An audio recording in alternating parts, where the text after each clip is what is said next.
Aloha, marine science students. Today I'm going to be talking to you about the scientific method. So this video is going to serve as an introduction to the scientific method, and then you guys are going to have a couple of assignments after this video. So first, let's just jump right into it. What is the scientific method?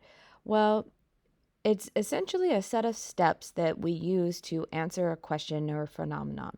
A lot of times you'll see these handful of steps in this order.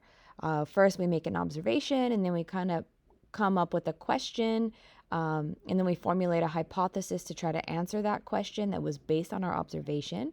Then we conduct an experiment to see if that hypothesis is true. And then, in some fashion, you're either looking at your results, your data, and then you're coming up with a conclusion and sharing your results. In real life, however, though, it's a lot messier than this because we have to kind of look at things a little bit deeper. Because if you come up with a hypothesis and you run an experiment and your hypothesis isn't supported, do you just stop there? Well, no. You actually want to go back and refine your hypothesis, and you might do this multiple times. Refine your hypothesis, change it a little bit, go back and run a different experiment, changing a couple of variables until you actually come up with a hypothesis that is supported in your experiment, that kind of goes back and answers your question. Once you get a result that actually seems to support your original question and hypothesis, then you might get to the point where you're really looking at your data and you're making conclusions and you're sharing your results. Okay, so let's look at one example in marine science that you might understand the scientific method a little bit better.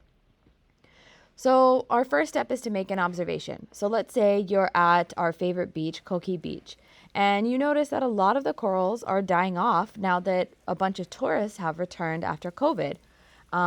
And you also see this new sheen on top of the water after they all leave for the day. So this is your observation, and you're basically like, this is weird. And from there, you kind of come up with a question. Why are all of the corals dying now that tourists have returned? And to come up with a hypothesis, which is your third step, you first need to kind of understand what a hypothesis is. So here's a definition that I found online, which is pretty useful. A suggested solution for an unexplained occurrence that does not fit into current accepted scientific theory. That's from livescience.com. Basically, to me, which you'll hear me say quite often, is a hypothesis is an educated guess. And that keyword educated is really important here. Because in order to formulate a hypothesis, you want to first think back to what you already know. You definitely want to conduct some research to help you kind of formulate your ideas and put them in order and make these connections in your head. And then you're kind of making predictions, what you think will happen or is happening, right? With explanations to back up your thinking. So before you ever state a hypothesis, you definitely need to do these steps, and you have to have background info to back up your hypothesis. So in the case of our corals that are dying off, we might come up with a hypothesis that, a lot of tourists are back in the water. And one thing that tourists always bring with them and they use when they're here in Hawaii is sunscreen. You could do some research into sunscreen and all the different chemicals that are in it, the most popular sunscreens, or if there's any known effects of sunscreen on coral. And, by doing this research online and using what you already know and kind of making these connections, you could come up with this hypothesis that's stated here. The increase in sunscreen in the water at Koki Beach is causing fatalities in the corals. And you could back that up with what's already known about certain chemicals in the sunscreen. Okay, but you want to know whether or not this is actually happening here at Koki Beach, right? So your next step is going to be your experiment. So you want to design an experiment to test your hypothesis. So here is what I would personally do to test this hypothesis out. I would get some corals, approved by DLNR, of course. I would get some corals and I would put them in different tanks. I would get the same species of corals and I would make controlled environments for them where everything is the same. You have the same species of coral, the same water, the same temperature, the same amount of light. Everything is controlled in that manner. But in order to answer my hypothesis, I would need to run different trials to measure the impact that sunscreen has on coral.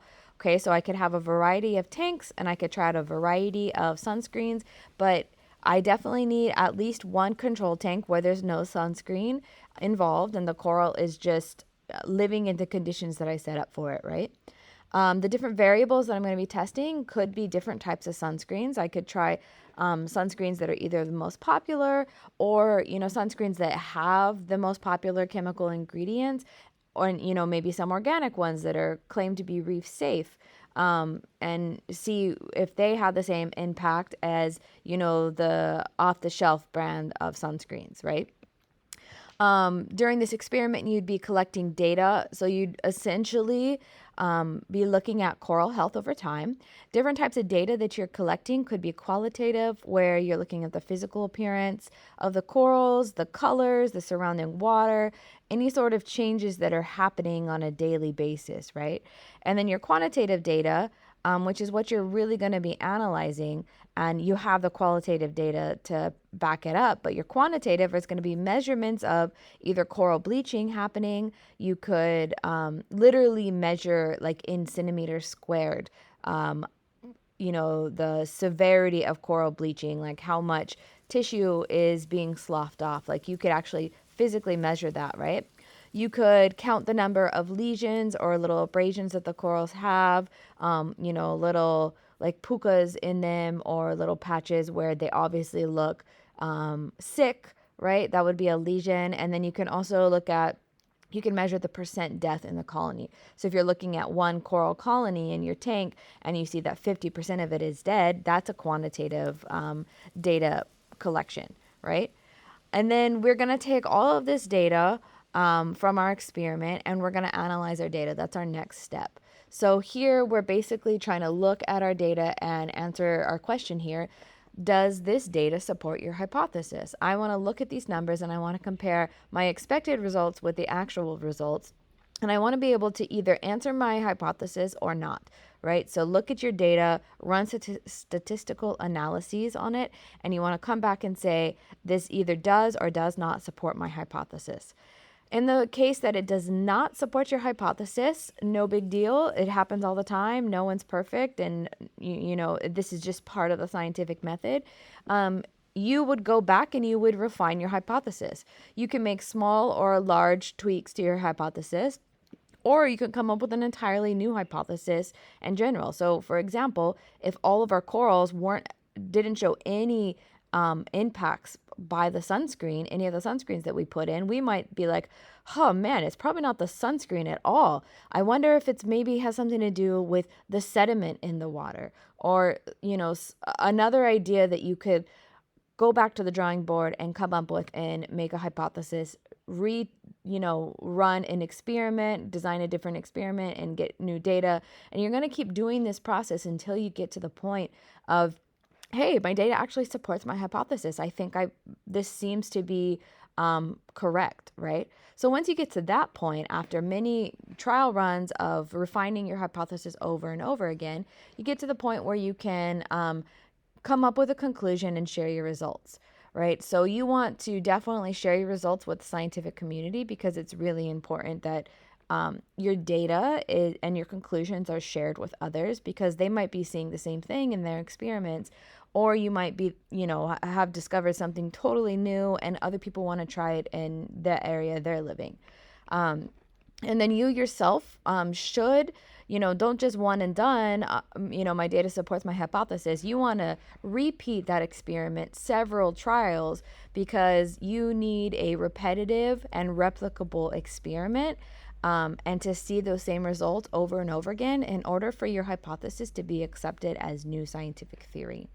Okay, so, you have to keep that in mind when you're designing your experiment. You want it to be replicable by other people in all different parts of the world. Okay. So yes, once you get your hypothesis accepted, you want to repeat it a couple of times and make sure that you're seeing the same results over and over again. And with that, you could, develop a new scientific theory that you would definitely share with the scientific community and have others support and back up your hypothesis. So that's just a brief intro to the scientific method. Now it's your turn. So your assignments for today are to go to Schoology, to our marine science class, and there's a folder called the scientific method. And there's 3 worksheets that are going to help you kind of dig deeper into the different steps of the scientific method and some of the variables. So go take a look at these worksheets, and they are going to be due by the end of class. Let me know if you have any questions. Okay, take care. Bye-bye.